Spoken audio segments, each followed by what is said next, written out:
Well, tēnā koutou katoa, no America ho no te tematanga, ko te taita toku manga, ko waitaki toku awa, ko otatahi toku kāinga ina nei, e roia toku tunga mahi o Perryfield Lawyers, ko Steven Moe toku ingoa, no reira ngā mihi kia koutou katoa. Hey, it's a great pleasure to welcome you to the first ever Ask Me Anything, legal Ask Me Anything. My name's Steven Moe. I'm a partner at Perryfield Lawyers, based in Otatahi, Christchurch, but doing work across the country. So I was in Auckland yesterday, and I'm traveling quite frequently to meet people in person, but also we know that technology allows us to connect virtually as well. So I've just really been reflecting, like I've been practicing for 22 years now. I started in 2001, and I worked overseas for 11 years in Tokyo, London, Sydney. I've worked in Wellington. And one of the themes, or one of the reasons I want to be a lawyer, is I want to make the law more accessible. I want to make it easy for people to understand things. And so even basic things like terminology, I don't want that to be a barrier for people to understand what's going on. Like the person was acquitted. What does that mean? You know, like things like that. So I just thought I'll put out a thing on LinkedIn and say, hey, I'm going to hold a session. Ask me questions. I will answer them. If for some reason I don't know the answer or it's more complicated, then I'm planning just to take it offline and go through and get the answer. It's always dangerous to do this type of thing because it's like going to a doctor.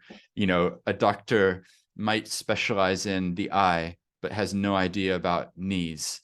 And equally, a podiatrist, you know, will be very different to a hearing specialist. So it's the same with the law. There's like infinite number of topics that potentially you're going to ask me.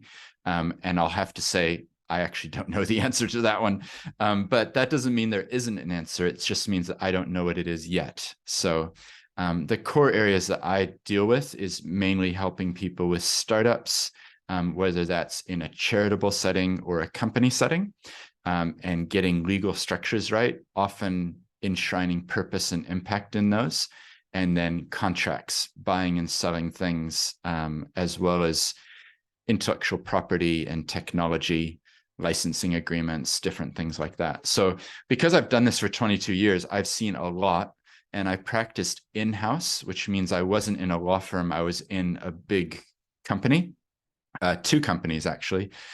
In those roles, you end up having to deal with everything under the sun. So if I don't know the answer, it means that I'll know where to get the answer from. So just to make it clear, a couple disclaimers there. And it's great to have some of you joining. I'm recording it just so that other people can hopefully get some benefit afterwards. I'll try to edit up and put it out so other people can see. And there's a bunch of free resources online as well, because some of you know I do a podcast called Seeds, and that has 345 interviews with people. So that actually has a lot of content discussing things that may come up today. So I'd like to start, I guess, with some of your questions. I've had a few by email and some on LinkedIn. People have sent me messages, but some of you on the call may have questions or things that you'd like to know. So you can either type them in the chat, or you can come off of the video and you can just say them, and we can have a bit of a back and forth. So yeah, we can just do that. I mean, I see you there, Jim. You had a question on, I think it was LinkedIn or email. Did you want to just ask what it was, and then we can have a talk about that as the first question, or do you want me to jump in on the LinkedIn messages? It might be best to do the LinkedIn messages first, Yep. just because, of course, I think most of the LinkedIn messages are towards your specialty, and mine was just a bit broader. Obscure. Yeah. No, that's fine. Yeah, let's do that. All right. Well, one of the LinkedIn questions, so this was from Caleb. He said he was going to join the call, but I'm not sure if he's on here. He might be. Sometimes those names, it's not the actual person, right? Sometimes it's an account of somebody else. So his question, he was just wanting me to ask or to answer about privacy. And he was saying there's a new Privacy Act and there's big changes in Europe with GDPR, which is the European legislation around privacy. So he was asking me, what do I think the future will be in terms of New Zealand around data collection and use moving forwards? And how would we recommend that startups future-proof for the developments that we foresee from a legal and governance perspective? And then he kindly says, thank you for the resources you're offering and providing to the startup community.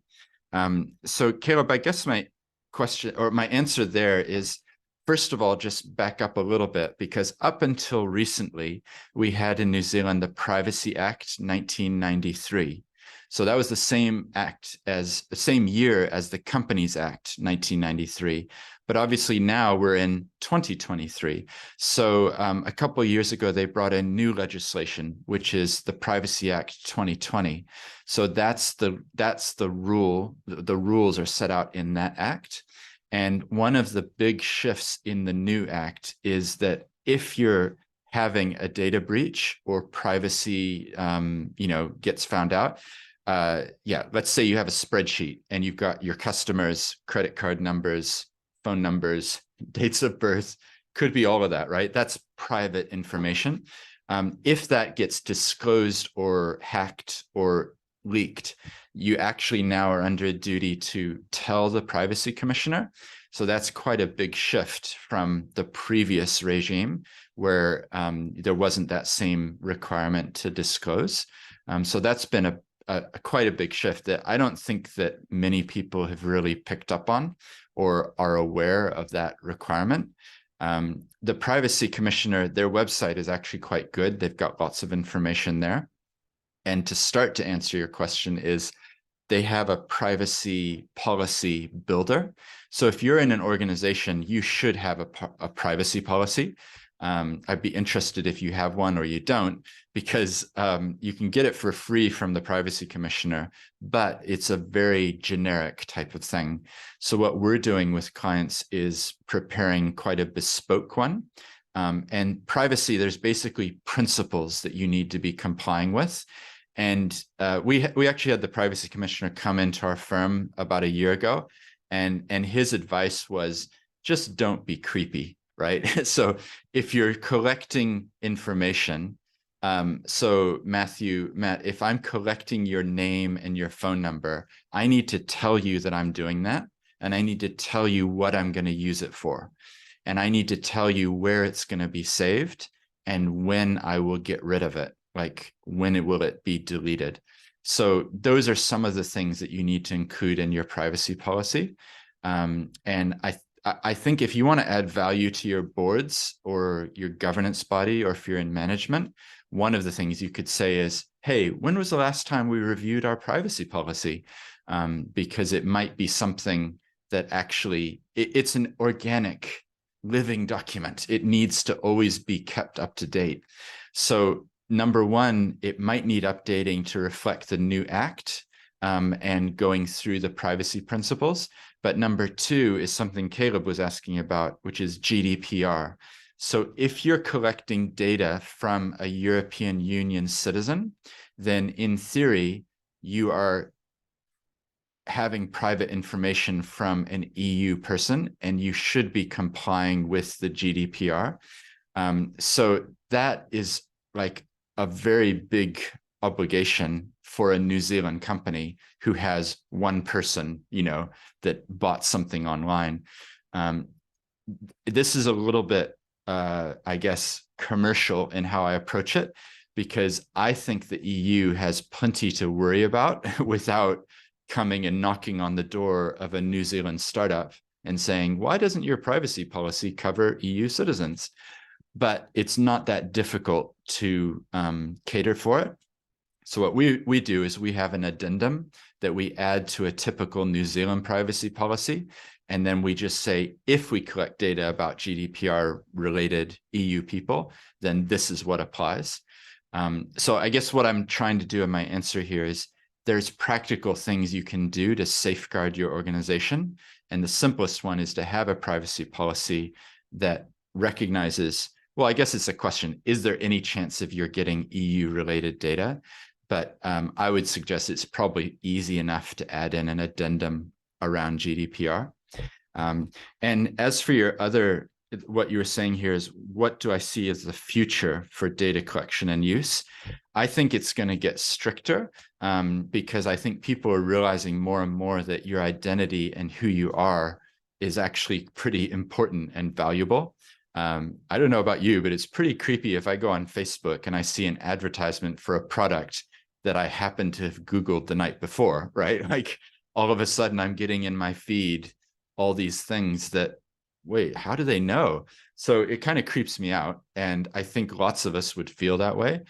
So I think increasingly organizations will need to be transparent and telling people about what they're using their data for. So that's kind of, yeah, the answer there. It's quite amazing how it's changed over time. And like it used to be very common to have a document on a wall in the office with everyone's name and phone number and address of all the staff members. Whereas, yeah, like you're not really allowed to do that anymore unless you've got permission from absolutely everyone on there. And then how does it work with like shared documents? So, for example, I've got a shared document with sorry, I'll just move my microphones. I've got a shared document with a lot of startups like a lot of meetups. And what type of information can I share? Can I even share essentially the person's name? Is that able to be shared? Yeah, the way. Yeah, go ahead. Yeah. I mean, I'm very conscious of basically putting someone's email address and their phone number on, because that's up to them whether they want that disclosed publicly to the rest of the group. But yeah, well, I think that's the answer. You know, you said it's up to them whether they want to be disclosed. So if I were you, I'd be careful about just copy pasting stuff from an email without getting their consent. To me, that would be the key bit. But if there was an email to you that said, oh, hey, Jim, here's my name and email. Can you add me to the list? That's very different from, you know, you met somebody and you thought they were interested, so you copy pasted it and put it in. But it's something to be aware of. Like, I'll tell an honest story, which is I was holding, I think this is years and years ago, but I was holding like a webinar type of thing. And I thought that somebody would be really interested in it. And I know them well, like they're a friend. And so I copy pasted their name and their email into my invite list. And they wrote to me and said, why did you add my name to this thing? And I had to think like, oh, actually, you're right. I didn't actually ask you. I just assumed that because it related to the topic that we had talked about, that you would like it. So yeah, it's a good point. And the other thing is that if you're in an organization that does business development, or if I see some of you from charities, you know, like if you're trying to get your donor base up, have you gotten consent from people that they're added into lists? It's really hard to tell your marketing person, you need to get the consent before you do this. But if you want to stay safe, then that's probably good. In the end, with my friend, it was fine because it was like, we know each other and he wasn't going to raise a privacy complaint about me. You know, it was very low level, but it just triggered in my mind that I can see potential where, you know, let's say you have a meetup and so you have a Humanitics listing or whatever, or Eventbrite, and you harvest 26 names. And then they come along to an event to organize a tech week unconference, just as an example, you know, and you get people on that list and you think, well, they're clearly interested in tech meetups, so I'll just copy paste them over to my meetup because they would want to have that too. The point is, you get it, like they didn't consent to that, so you have to be careful.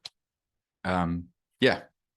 So that's my sort of thoughts on privacy. And I just think it will be increasingly important. One of the fascinating things, this is a complete divergent topic, but that's the point of this. We can do whatever we want. I do this podcast, so I've interviewed 345 people. So my voice is out there like for hour-long episodes. And I do wonder about with AI technology and the ability to synthesize voices and things, like I'm pretty sure it wouldn't be that hard to take a sample from some of the episodes that I've done and then replicate my voice and then put it out there as if I'm the one, you know, having a conversation that I never had. And I think we've seen some of the deep fake videos and things like, oh, here's Barack Obama surfing with Angela Merkel. You know, it's clearly not them, but it will be, I guess, harder in the future to tell what's real and what's not. It'll be no time at all that we'll start seeing robocall scammers with your voice, with your audio, targeting particular individuals, leaving voicemails to say, hey, I just need your credit card details. Can you send it back? Or can you just sophisticated phishing, right? Or I'm just about to send you a notification on your phone. Can you just click confirm for your two-factor authentication? So unfortunately, yeah, scammers are going to get worse, and yeah, we've just got to be aware of it now. Yeah, extra vigilant. I think it's particularly around cybersecurity, right? That's what we're talking about, is upskilling on that area. Cool. Well, that's a good question. And then I had another question. I think it was Jeff on LinkedIn, and he was saying, what does a legal term like acquitted mean? So just to answer that specific question, acquitted basically means you're free to go. You've been through a trial. The judge has said you've been accused of this crime or this thing, and now you've been acquitted, which means you are not guilty. So you're free to go. I'm writing an article right now with a lawyer at a different law firm, which isn't normal. Normally lawyers don't collaborate, but I'm really trying to model the idea that we can work with each other, even across different law firms. And what we're doing is pulling out some key words that we think aren't well understood and giving plain English definitions to those. So be watching out for that, because it may help. They're quite random, different terms that you look at it and you go, yeah, actually, I'm not sure what that means. And I threw in social enterprise as well, because I think there's a lot of confusion on what that term means, which in short, it's a label. There is no such thing as a social enterprise. Social enterprise could be a charity, could be a company. It's a label that describes the ethos of how the organization works, which is that profit is important and purpose is important, and they both work together, and you should report on how you're doing. I wrote a book called Social Enterprise in New Zealand, a legal handbook, but I'm not using the term anymore because I feel like I want those principles to apply to all entities, not just to a small little group of, oh, the social enterprises, they're standing over there. So I want the principles to be applicable to all of us, whether you're a charity or a, for-profit entity. So, yeah. Cool. Well, you can type in your questions in the chat. It could be a very short call if there's no questions, which is fine. Hey, Stephen, I've got a question, if that's okay. Yep. So I am part of a charity that we're currently an incorporated society. Yep. But our structure at the moment lends itself more to being a trust rather than a society with members. So we've been discussing this topic on whether we should move from an incorporated society to a trust. Yep. But some of our current committee members are worried that being a trustee will mean they have more responsibilities under the law than they currently do. Yep. So I'm just wondering about your view on that.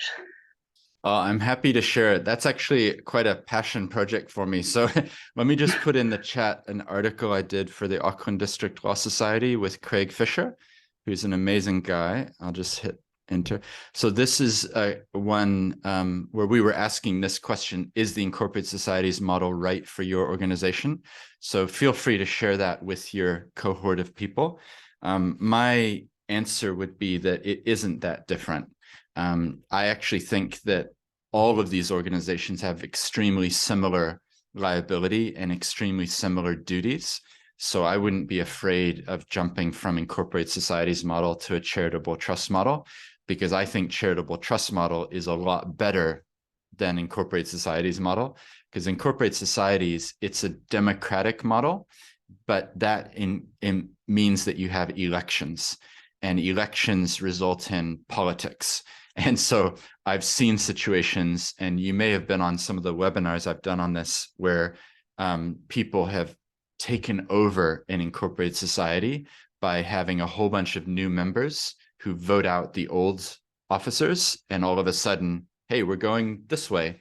Or the classic, the funniest one, funny in a non-funny way, right, is the new members vote in new officers. The very first decision of the officers is to wind up the incorporated society.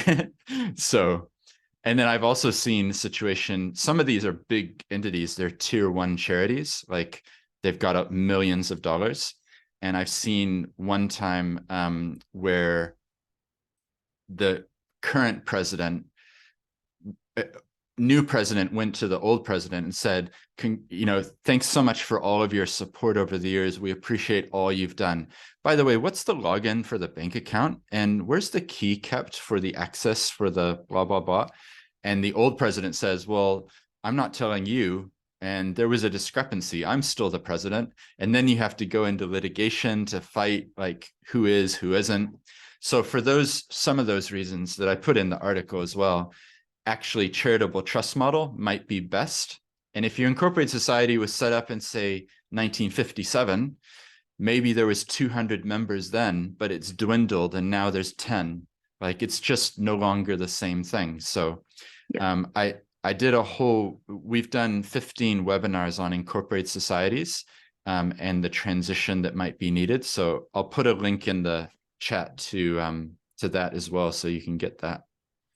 Thank you. Yeah, we have changed over the years, and we did have more of a membership base, but we don't anymore. So that's really helpful. Thank you.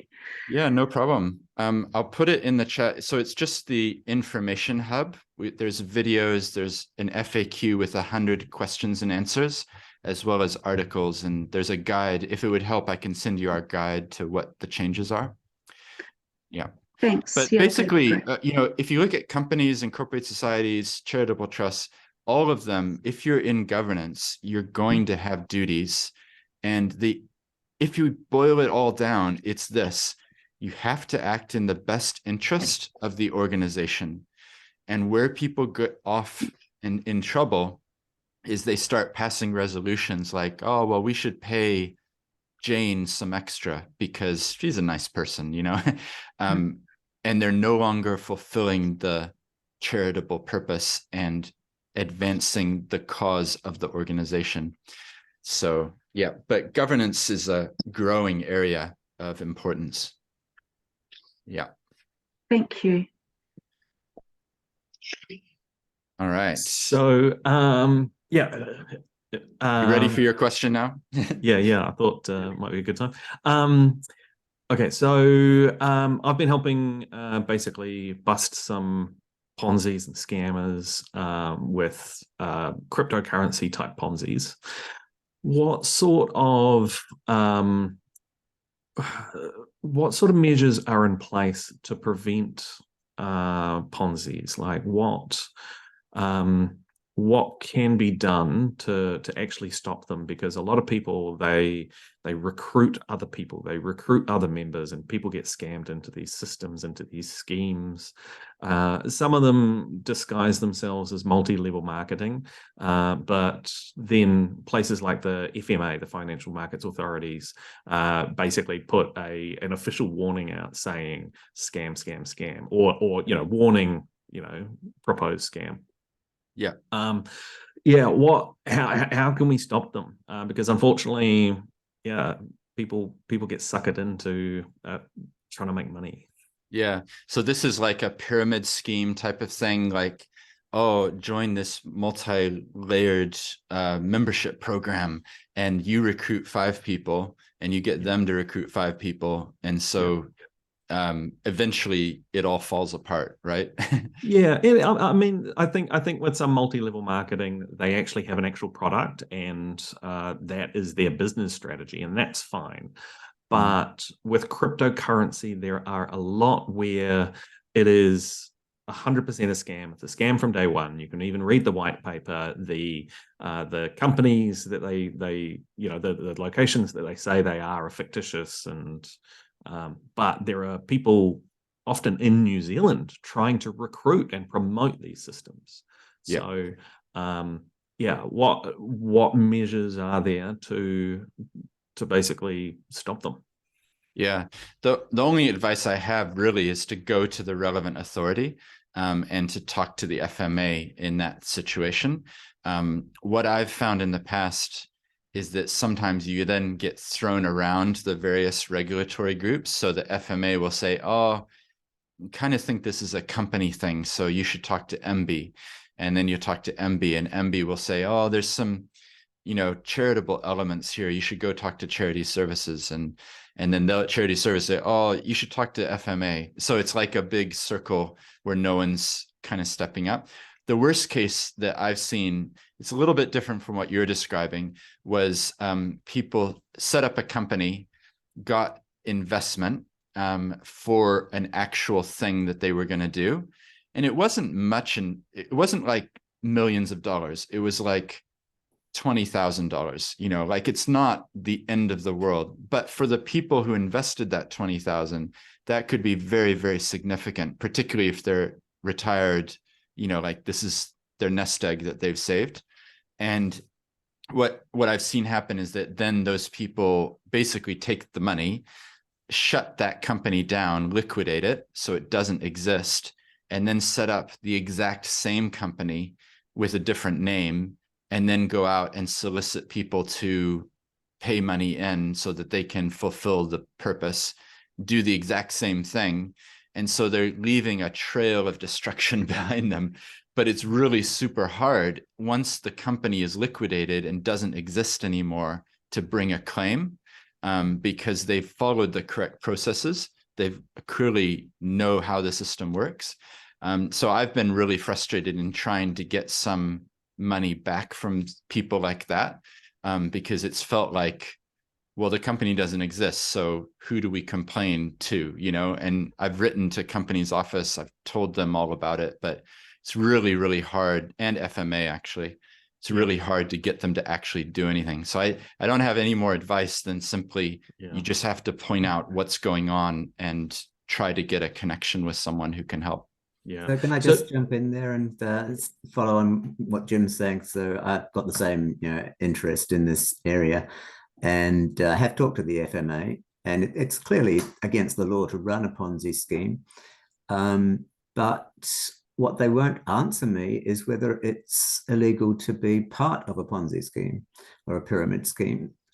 So, you may not be the organizer, but you're a participant and you're recruiting people, you're getting their money, you're benefiting from getting their money in because you take a referral fee.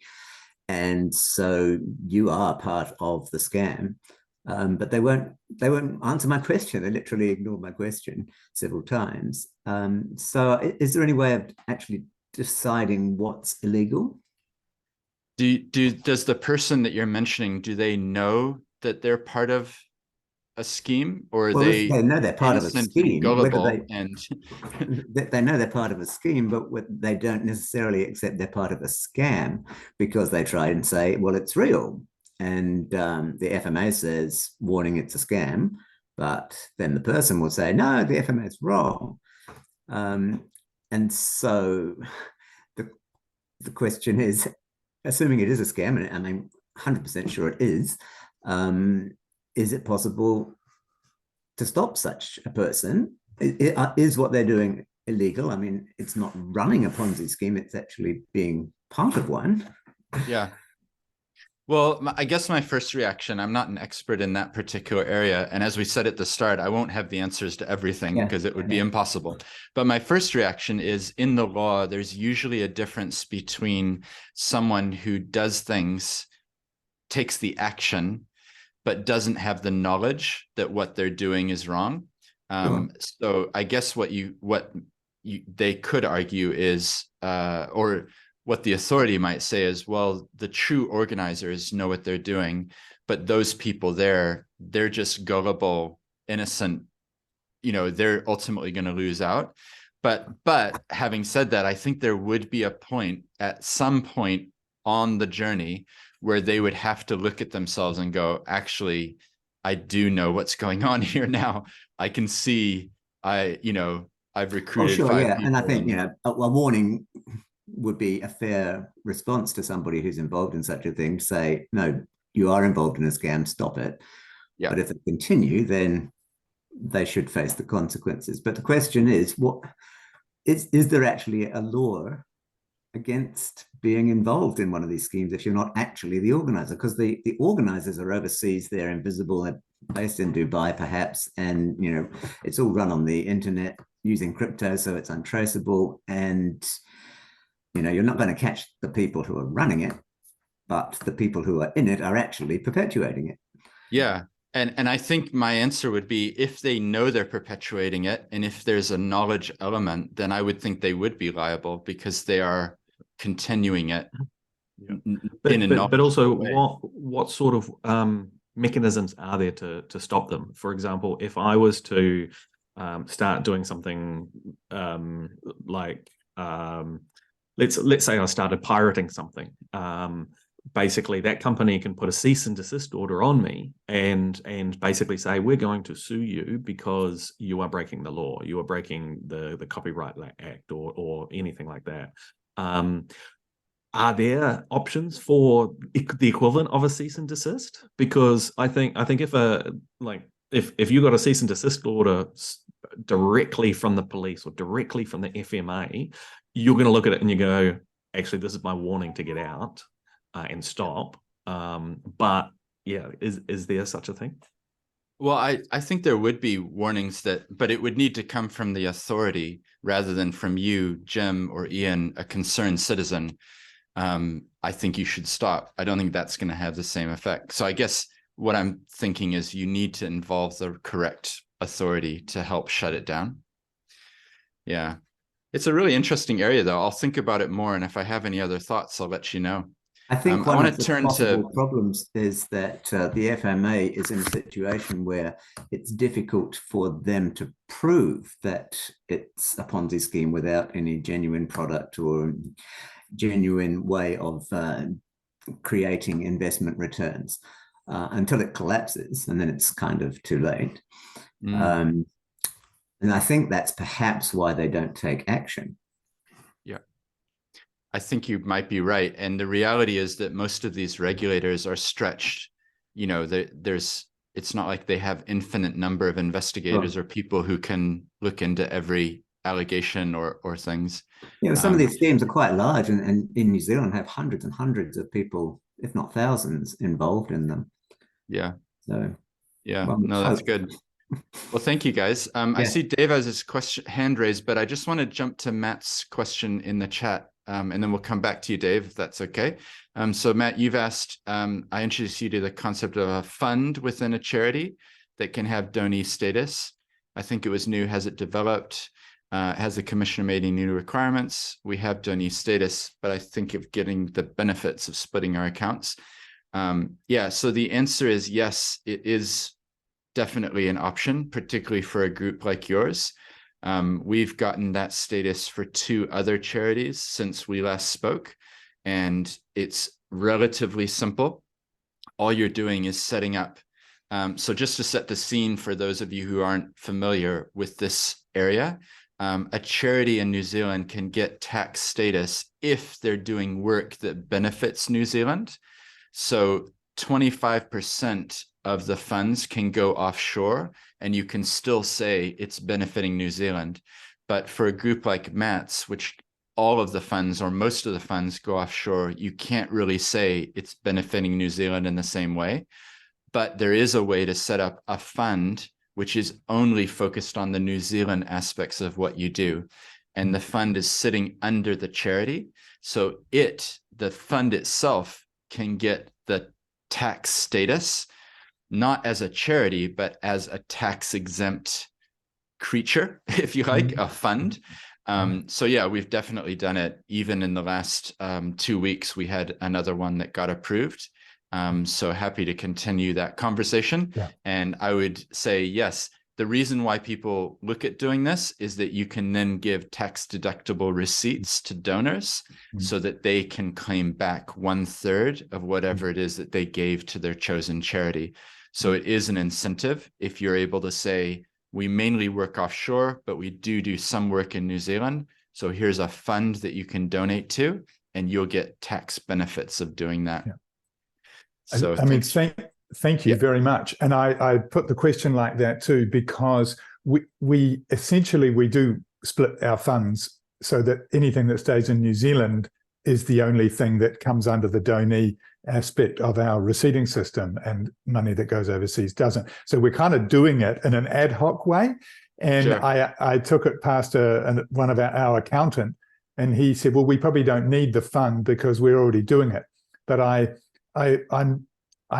convinced, but I can't convince my accountant easily that to tidy up under a formal fund would be a wise way to go, and to formally separate the accounts rather than just doing it day to day as we receive income. Yeah, to be honest, it sounds like you're already practically doing it. So it wouldn't take much to just go ahead and formalize it, because all you need is the board has to pass a resolution establishing the fund, which you already have. And then you need to apply formally to the IRD to get that status. So I'd be encouraging you to just do it, because then you're going to be able to get tax benefits for your donors. So do you imagine any jeopardy involved if we already have donee status across the whole organization, but we're carefully managing the accounts as if we have a fund, and then we go and apply for a fund? Is there any chance that could jeopardize our broader status? I don't think so. Why don't we take it offline? We'll have a conversation. Thank you. Very good. I appreciate that very much. I'm just conscious I'm recording this as well. So let's have a chat after. I'm available after this call, so you can just give me a phone. Yeah. Okay, well, that'd be good. Thank you. No worries. Now we're jumping around in topics, but that's what we hoped would happen. So I think, was it Dave? Did you have a question or a comment? Yeah, I was invited to this by Jim, and thank you, Jim, for inviting me. I am in Sydney, but our laws are quite similar here in Australia and New Zealand. And the question has to do with where you've got a business that's similar to a shopping centre, but it's actually a market, but it's a public market. It's run by a private business. But I used to work for this business, and just by chance I was happening to attend one of their retailers, and the company's going through a restructure, and I gave that person some advice. And that advice got back to the company, and now they've sent me a legal letter, and they basically said, look, we're now barring you from the markets, and it's like they're private business, but there's businesses inside the business, and so them barring me would affect my business. And I've got disabled clients that I look after that I would take to that business as a bit of respite.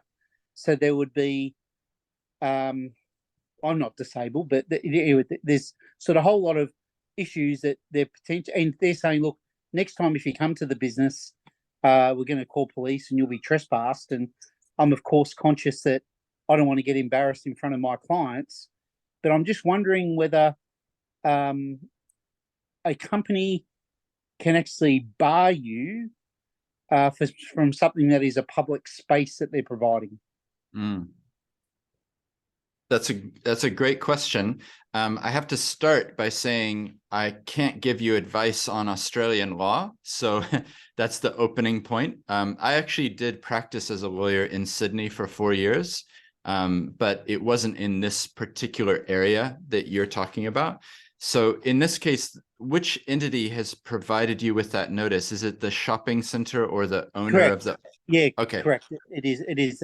Yeah, the person that controls all the tenants, and they're saying that you're no longer allowed on site. And if you come on site, the police will be involved. You'll be trespassing, and I got a copy of their rules of the markets, so the rules of their business, and in nowhere does it state anything about being able to bar people, what the process is if you want to dispute it. I did let them know that, hey, look, I do dispute what they're saying, and if they were to bar me, it does affect my business. So I put them on notice that I still intend on coming to the markets, but I'm just worried that when if the police do turn up, whether they'll just say, hey, look, you knew that you shouldn't have come here, and whether I'm going to be a nuisance or whether I should just, hey, accept it or... Yeah. Well, I think I can give you good advice, which is you should go to a local lawyer or a citizens advice bureau and get input from them on the ground there. And a citizens advice bureau or a community law center, they should be able to give you feedback for free. When I was in Sydney, I used to volunteer at one. And so that would be my advice, because I'm worried that you might take what I say and use that, but I'm not able to help you in that sense, because it's a very specific factual situation around a different jurisdiction. So I'd advise you to get local law input on that. But from a New Zealand perspective, it is possible for people to be trespassed and to be told you're not able to come to this particular place, but there would need to be a grounds or a reason for that. But that would be something you'd have to, I guess, explore further.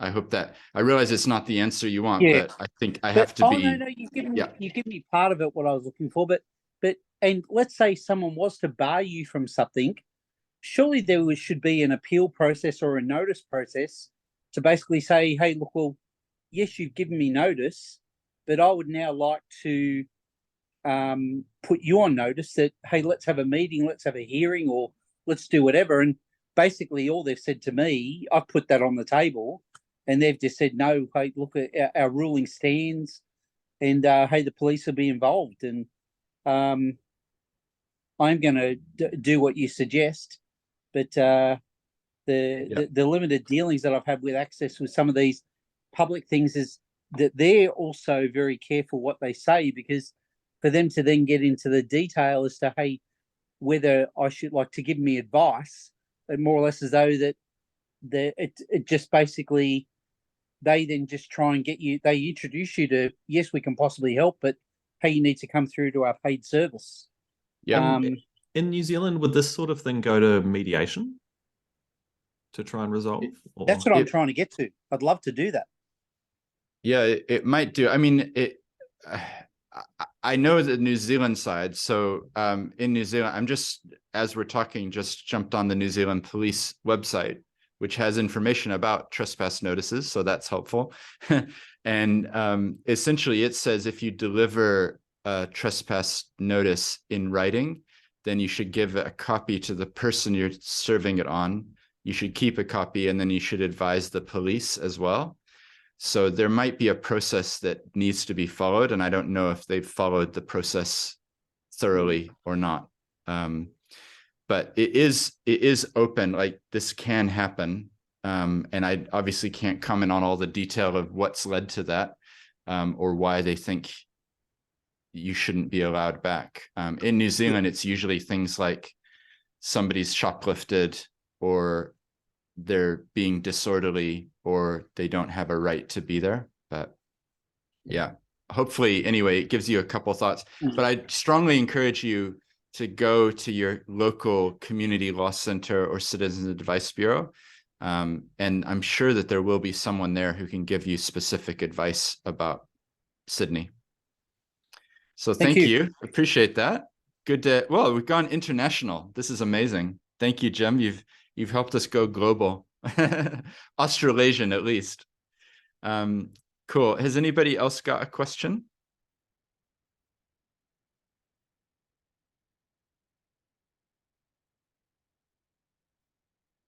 It's fine if there isn't. How about what are your thoughts on the way that charitable trusts are working at the moment, and like moving forward with new rules and regulations? Because I think a lot of businesses, they want to have charitable aspects, but obviously charitable trusts are not always the best mechanism.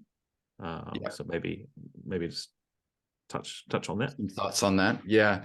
Well, the key thing, if you're in a business, so the starting point is that charitable trusts or companies or incorporated societies, any legal form, they're just like buying a car.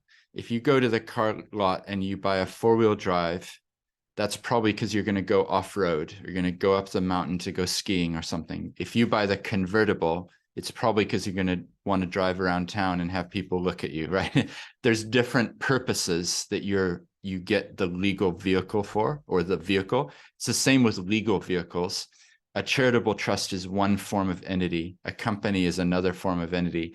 Ultimately, what I try to encourage people to do is be really agnostic as to what's the legal form that's best, and instead start with what's the purpose, what's the impact that I want to have on the world, and then work back from that to say, okay, if I want to do this, the best car for me to drive is a charity or a company. So then, to get specific with your question, if you're running a company and you think, actually, there's a lot of education I'm doing here, I'm actually benefiting a whole bunch of children in low decile schools, and there's actually some funding available. If I could do this education aspects of my business through a charity, all of a sudden it would open up funding streams to be able to have greater impact. Then in that situation, what I encourage people to do is to say, well, let's keep both cars. Let's have the for-profit car, and let's set up a for-purpose car, which is a charitable trust, as an example, or it could be like Lee with an incorporated society. But let's set up a charitable trust, and the charitable trust will be about similar impacts and purpose as the company, but it's done through a different vehicle. And then what you have to do is say, we have to be careful about conflicts of interest. So you need to build in some separation between the for-profit entity and the for-purpose entity. So what I would do is work with a person to say, you've got your education company here. Let's set up a charitable trust. And the charitable trust is providing education to primary school children. And it goes and gets funding. The money comes into the charity. The trustees look at each other and say, well, we can't do this. Who could we get to do it?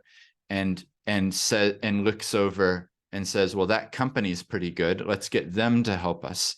So the point is, there's ways for money to flow through to the company, but it has to be done in a transparent and non-conflict of interest way.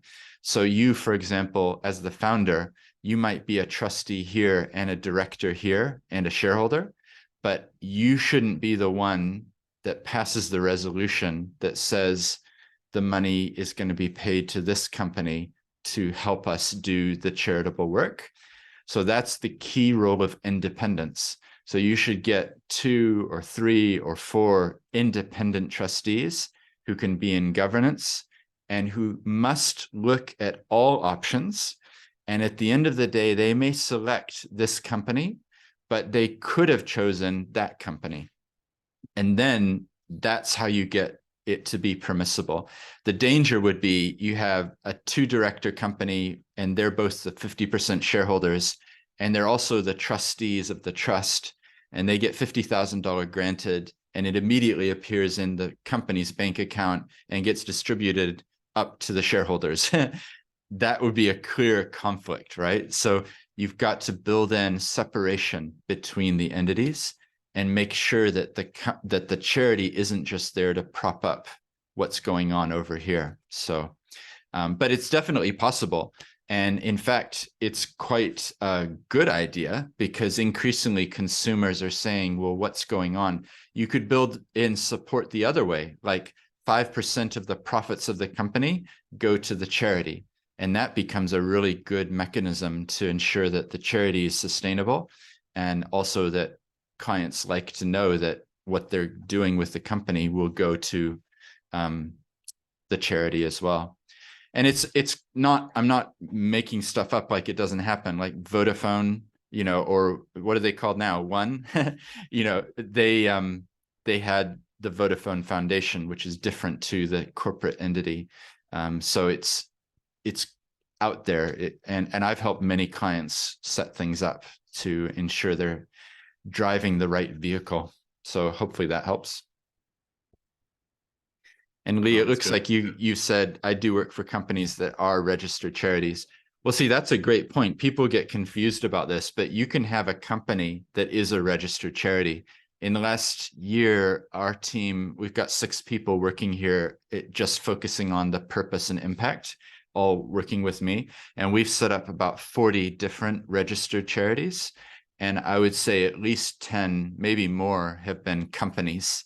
So they're companies that trade. The key is that they can't have private benefit to the shareholders. So the Constitution will say something like, there is no distributions of profit to shareholders, unless the shareholder is another charity. That's okay, which is also common. And as you point out, Sanitarium is an example of, ultimately, it's the Seventh-day Adventist Church that is the charity that owns the company. So yeah, but people get confused. They think, oh, if you're a charity, you must be a trust, but that's not true at all. There's thousands and thousands of companies. Yeah, because sometimes you want that corporate structure and the discipline of board, you know, directors and shareholders. Increasingly, I'm seeing people interested in impact investing. So people might actually want to have a share of a charitable company based on the impact it will have, rather than the financial return it will receive.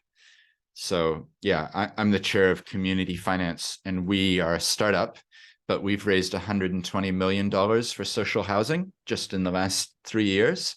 And we do that by tapping into KiwiSaver funds like Simplicity and Generate and Pathfinder.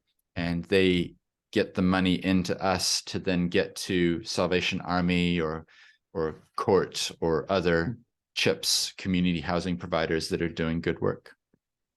Because so does it make sense for a lot of those impact related companies to partner with existing charities and try to be essentially you know, on the board, or you know, a shareholder, or I don't know, but because I mean, like if I've got a business and it's impact related and I want to make sure that 10% of, you know, profits go back to somewhere, I mean, it does make sense to, like, I mean, the logistics of running a charity as well as a business is quite a bit.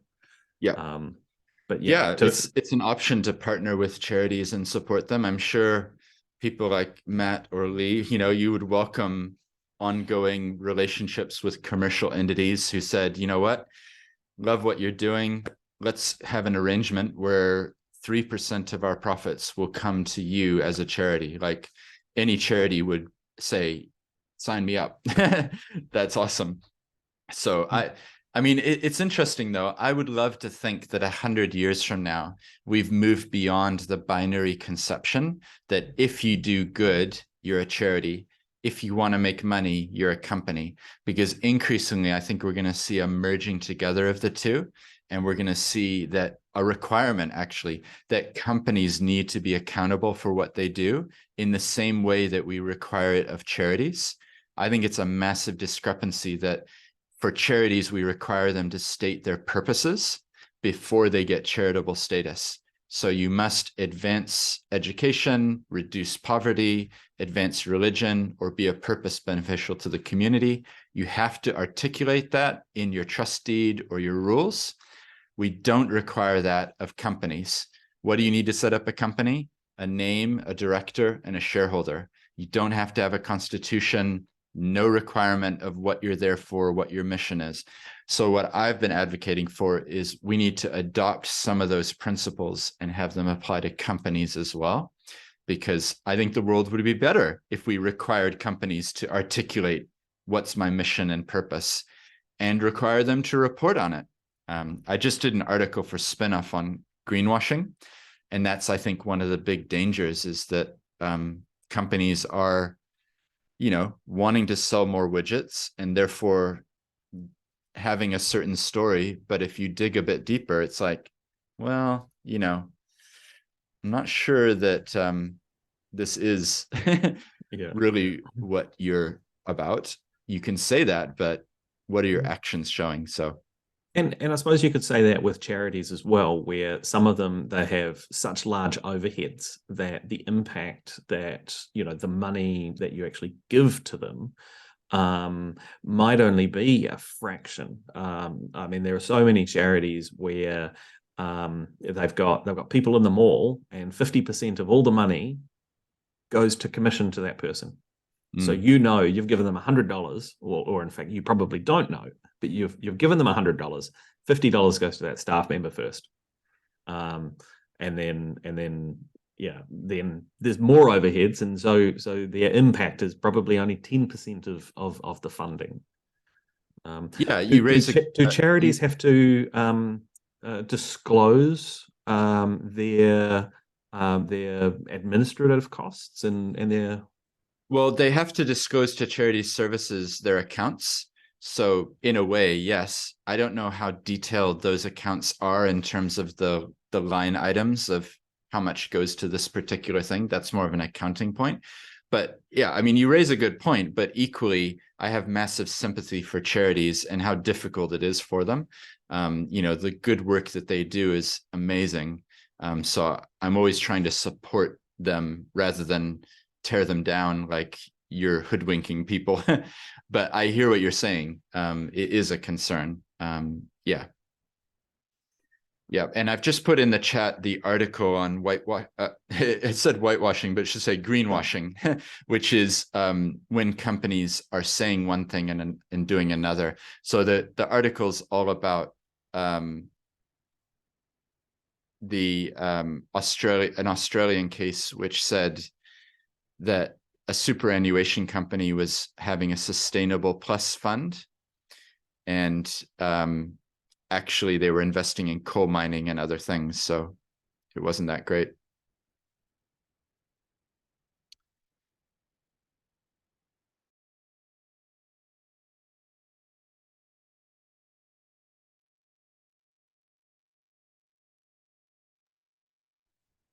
That was strange. Still says it's recording. I don't know what happened there, but still here. But I am going to finish up. So I want to say thank you, everybody, for joining this call. It's great to see you all, your smiling faces, and really appreciate the enthusiasm and the questions. I'll try to do another one of these, I think, because I've kind of, it's kind of fun to do and hear different queries. I'll probably time that for May because there's some open learning in Christchurch. There's a event where people can put on education related seminars and things. So I'll try to do it as a part of that. So be watching out. I'd encourage you, if you're open and willing to do it, then check out the podcast seeds if you're willing to share it on social media, it really, really helps other people to see it. Like I said, there's 345 episodes. You're doing your networks a favor by telling them about a great resource. And also, we have done a bunch of free guides. So there's a Startups Legal Toolkit.